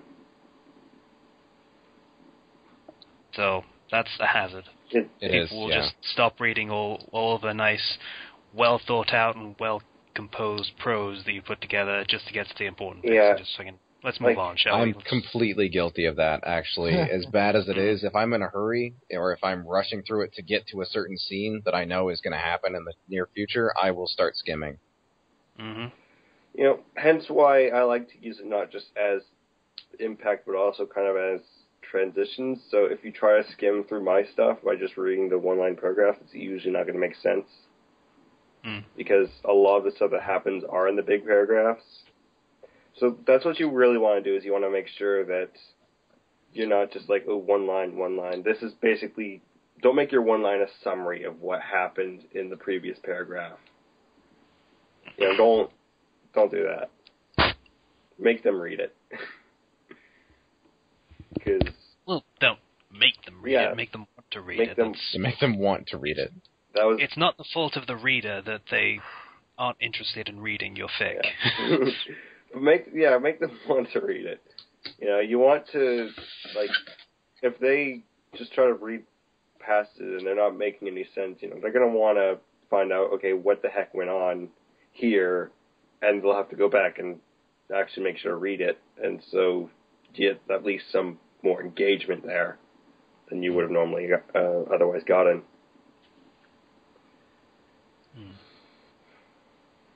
Anything to add, Ken? I don't know whether you actually use this technique or not. I use it, but basically to punctuate scenes. Yeah. You got an example you can think of? Not off the top of my head, but I will usually use them as if to foreshadow, something's about to get real next time we come back to this particular situation. Impactful, then. Or, yeah. So you close scenes with these, then, yes? Yeah. Fair enough. Also a good use. It is good for foreshadowing, yeah. That's another tool it could be used for. Foreshadowing and cliffhangers. Bluntly foreshadowing cliffhangers, I guess. That's not exactly subtle. Actually, we could not end a scene without making some kind of foreshadowing comment. Robo Slicer. Not of course, right. Exactly subtle. It's Robo Slicer with a virus. I hate my internet. We don't. Great. Okay, so that's the one-line paragraph thing. Yeah.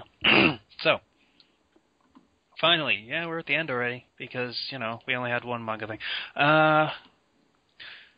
Someone made a suggestion in the YouTube comments that we, separate the manga recap thing because some people don't want to watch it, listen to it, whatever, and some people specifically want to listen to it. You also mentioned the possibility of getting more views. Yeah, it's a secondary concern, but yeah. So that sounds like a fair idea. That's probably what we're going to end up doing. So, we're probably going to start separating that out into its own video in future. It gives us a chance to branch out manga as well, or anime. Have maybe one-shots of different series to review. But that's all in the future. Maybe. We'll start with a recap thing that we've been doing, and we'll see where it goes. Have you given up? Are we just going to call it the recap? Second, we were calling it something else for a while. What were we calling it? I have no idea. I can't remember. I came up with a name once. We were calling it that for a while then. And then what was it? I came up with a name once, and then we used it, and then we forgot about it, and I forgot about it too. Oh, wow. I'm sad. Tried so hard not to be a rip-off. I'll look for something. I'll look for something Flux related. We're never going to use it. It's never going to happen. Stop trying. Flux cap. Reflux. The reflux. Acid Reflux. Reflux is something else. I don't care. We're using it. That's too good not to use. Acid The reflux manga disease. reflux. Okay, cool. Reflux is All a right. distillation technique involving the condensation of vapors and the return of this condensation. It's Yeah, the we know what system from which reflux is. Thank you. reflux works. It'll be the manga reflux. So, Great. thanks for that. Thanks, whoever commented that. I should really keep more detailed notes on who wrote what. This feels disrespectful. It was Hokkaido Master, I think. All right then. See? I remember. I'm the host. So, moving on to recommendations, finally. I That's have the a final recommendation. I do too. topic. Yay! I do too. This is weird. Ken? No. Of course, Yeah, we're okay. not in a rush, so of course he doesn't have one. Yeah. So, Zero? Okay, so my recommendation, I have a fanfic recommendation, but first one I'm going to recommend real quick. It's a light novel sort of series called Ari Fureta. Spelling? A-R, I'll just post in the chat. But the premise of this is that an entire class of students gets pulled into this fantasy world where they're all supposed to be like the chosen ones of this fantasy world's god that's supposed to save their land. Right? And they all get classes, and one dude gets a class of hero, and he's like super important. And the main character gets the class of synergist. Yeah. Keeping with the recent tradition of giving main characters support roles. Transmutation synergist. And his stats are like 10 all across the board. He's got the normal stats, whereas even the lowest of their crew has at least 100 and at least one stat. You know, so he's like the lowest of the low, has no power, no combat ability really, other than he can transmute stuff to like trap creatures, transmute the ground a little bit, and then hit them with his sword, which does like no damage. And this guy is really close to, you know, the whole female that's super cute. She kind of likes him, and the other dudes are jealous. So when they're out fighting a monster, this dude uses his transmutation ability to hold the boss there so everybody can escape. And one dude, like, you know, betrays him and launches a stray attack amongst all the attacks going towards the monster that hits the main character and sends him tumbling down over the edge into this, because they're in a dungeon that goes downwards. He goes down into the abyss and just kind of falls. You know, dude wakes up and he essentially becomes the most awesome dude ever. Like he ends up like hunkering so much that he manages to use his transmutation ability to basically like stop these monsters, and he manages to finally kill some really high level monsters and eat them. He starts eating them, but then he forgets you're not allowed to eat demon meat. And so his body starts tearing itself apart, but the reason he survived was because of this stone that's underground that heals him, like a basically drips potion. So he's basically like drinking the potion and then eating the meat, and he's just like being torn apart and being rebuilt and torn apart and rebuilt. Basically comes out with way higher stats and just proceeds to get more and more awesome. Huh. Even though he was like the weakest. And he uses the synergy to create bullets and a gun. And then he gets a passive ability where he can basically clad himself in lightning, and he uses that to basically make railgun bullets through this whole synergy stuff that he does. Mm-hmm. So it's really cool. Does he get minions? Yes, he kind of does. It feels like he should. That seems he gets to a fit. yeah, he gets a This is basically an Overlord plot. yeah, he gets a whole tribe of basically this whole tribe of like these sort of demi-human sort of rabbits are super peaceful at first, and then he trains them for like 10 days, and then they become like just bloodthirsty, it's great. Are they Do brown? they talk like house elves? No. Master. Like before he You. he basically uses the synergy to create. He creates 2 revolvers. He creates a giant sniper rifle. Like he creates a Gatling gun using the synergy stuff because he can just transmute everything. And he finds all these ores down in this like dungeon, and he creates them. It's just really awesome. He gets more and more awesome. You're just like, dude, like his stats are in the 10,000s at the end of like the first or second light novel, and like the main character's max stats that he could go to, or not the main character, but the hero's max stats that he can go to is like level 100, and even if he uses an ability which triples his stats, he would still be way weaker than the main character. And the main character's level, after eating so much demon meat, just becomes question mark, question mark, question mark. It's great. So I'm really liking that. I'm on like the 5th one, on the 5th light novel right now. It's just turning out to be super great.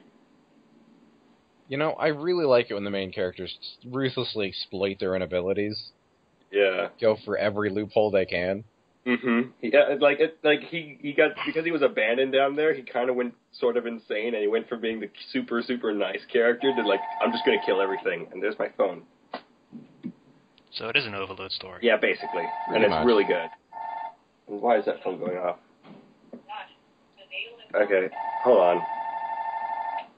I'm going to mute my mic until I... All right. Ring, ring, ring. He was pretty much done anyway, it seemed like. Yeah, okay, it just ended, and now there's a truck outside. Gosh darn it. Why is my neighborhood so noisy?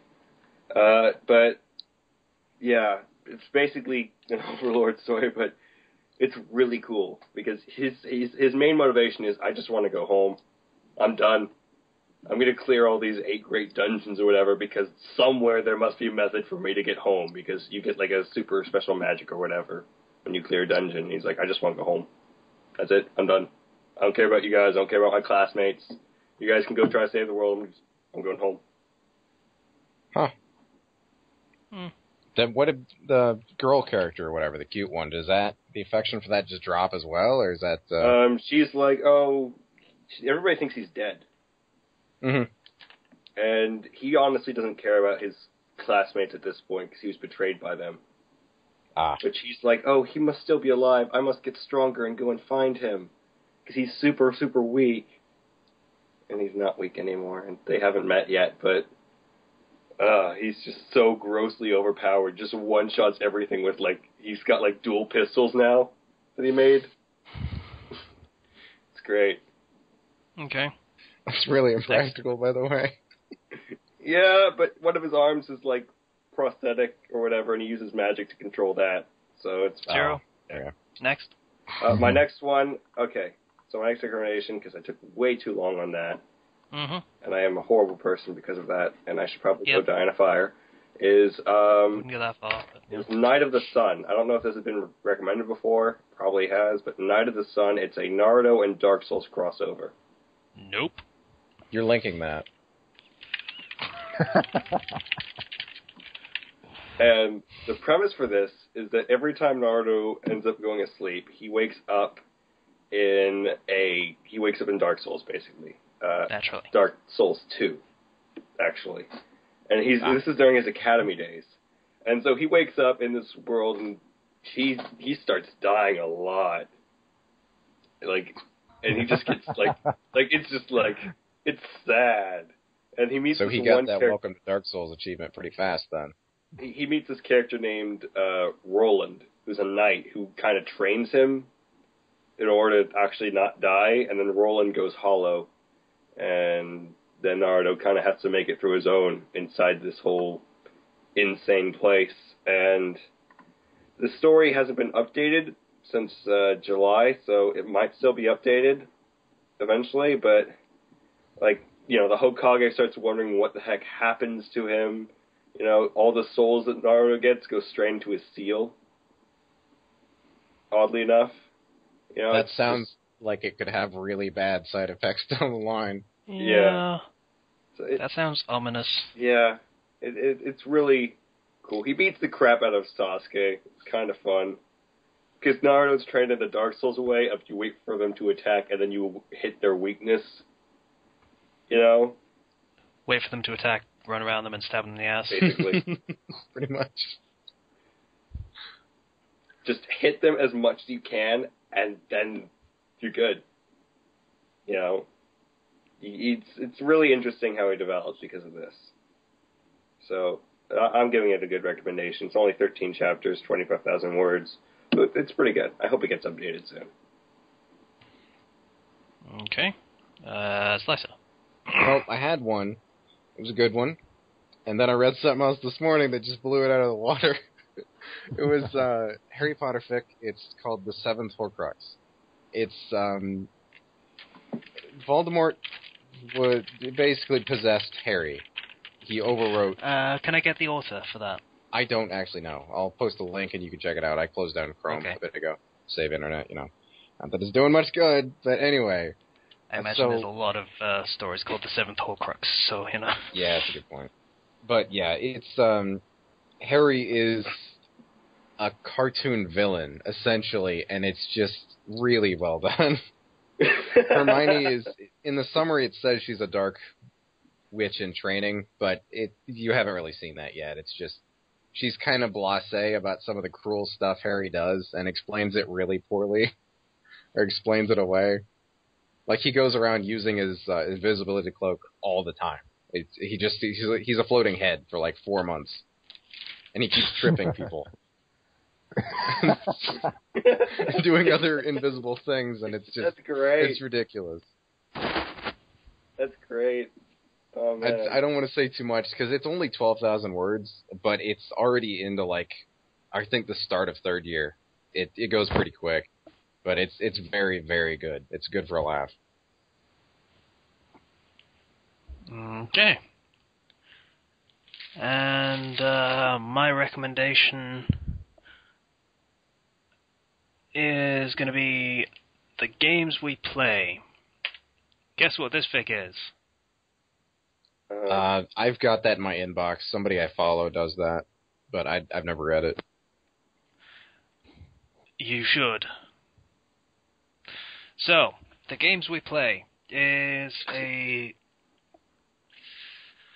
it's the gamer fic, as in the, you know, The manga? Yeah, the gamer. we talk about these fics often enough that you know the entire concept. You know, main character of the story becomes a game protagonist in his own world. Yada yada, yada yada yada.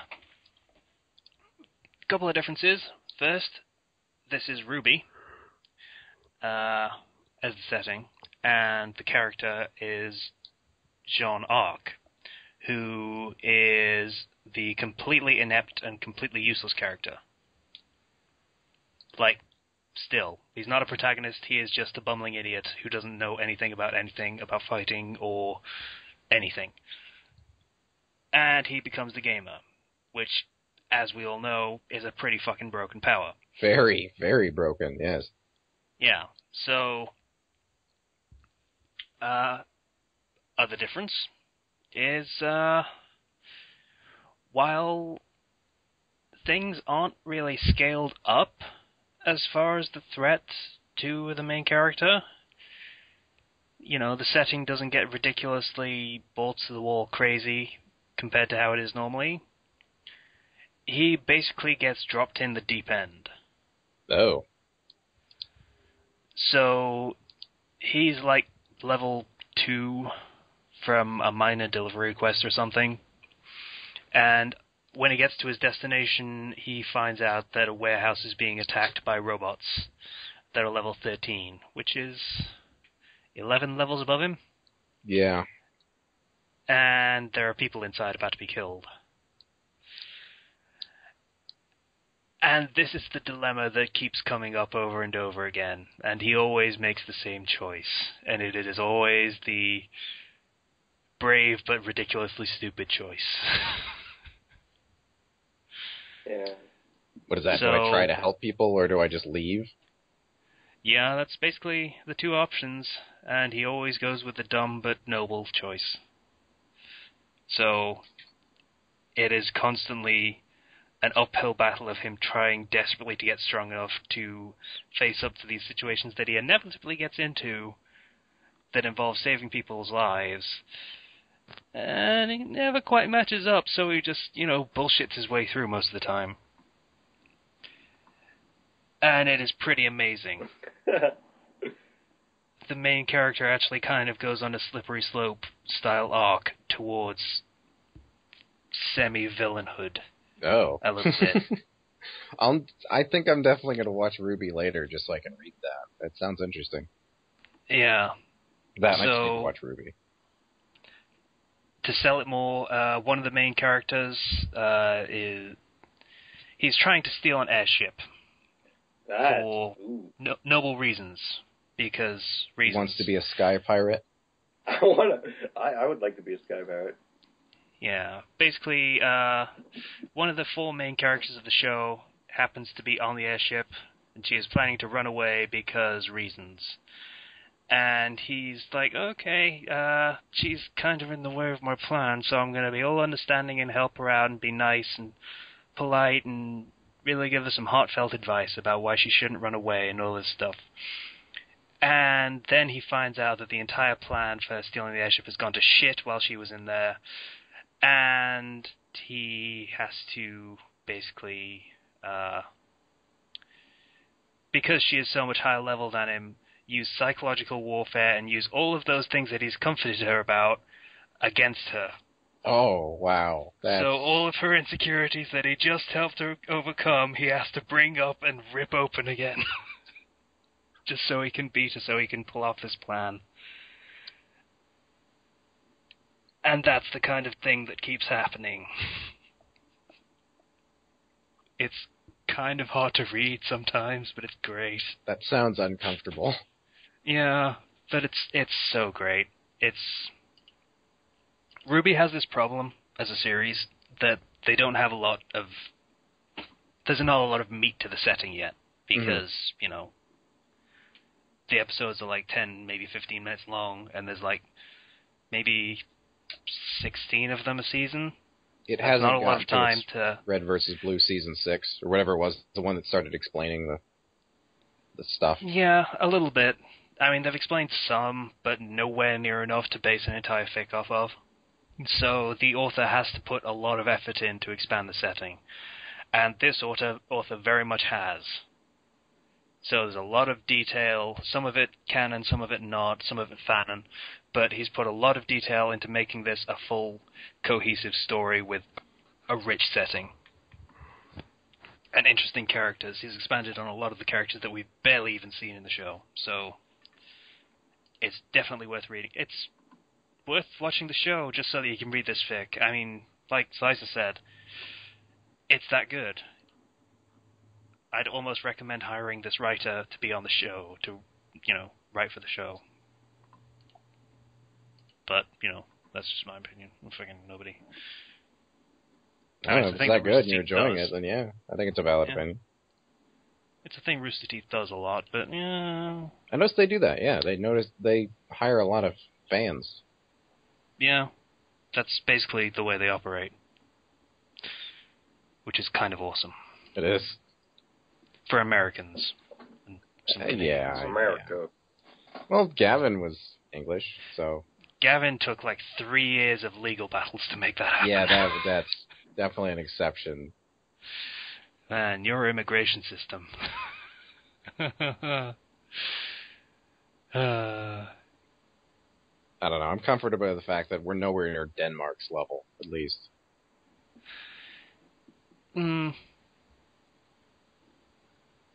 Yeah, but the whole having to get a Hollywood-level visa to actually work in your country at all is kind of jarring.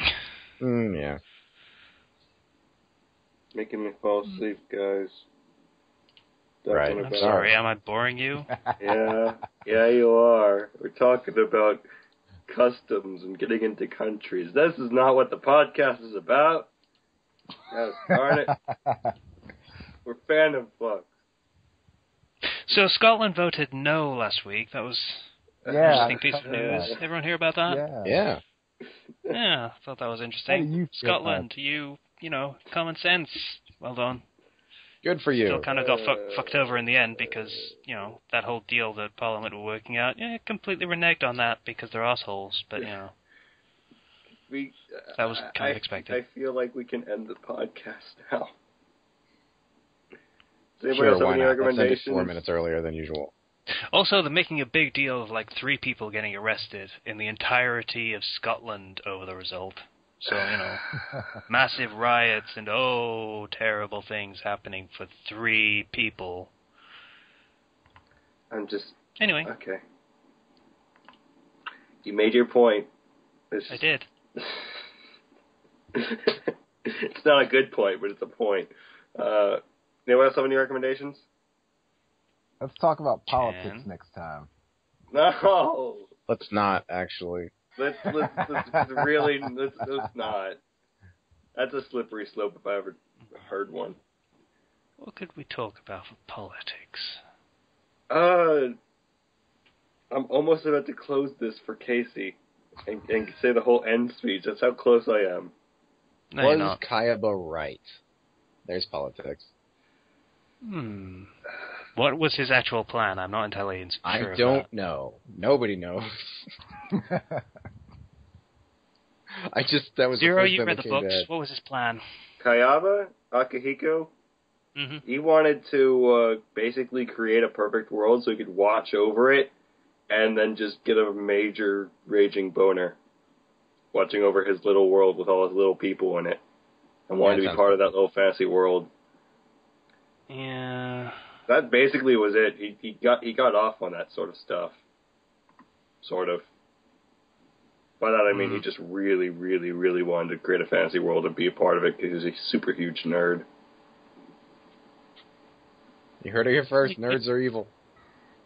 Didn't really succeed. I mean, he could have succeeded if he left it alone and just left it as a game, but fucking... But then it wouldn't be real life. I mean, eventually near the end of that arc, people were just accepting that they were in there forever. So he wanted to be as real as possible. Then they would have died in 2 years. Yeah. He wanted it was not a well thought out plan. It was not a long term plan. No, it was. I'm not saying it was well thought out. I'm just saying it was the plan they came up with. We actually should probably end the episode now because it's going to turn into a whole discussion, and we have 2 minutes. Yeah, we're at basically 2 hours, so we pulled it out. That was good. Whatever. So, I would like to thank everybody for listening to the Fandom Flux Podcast, episode 40, 50, 60... 53. 12. 53.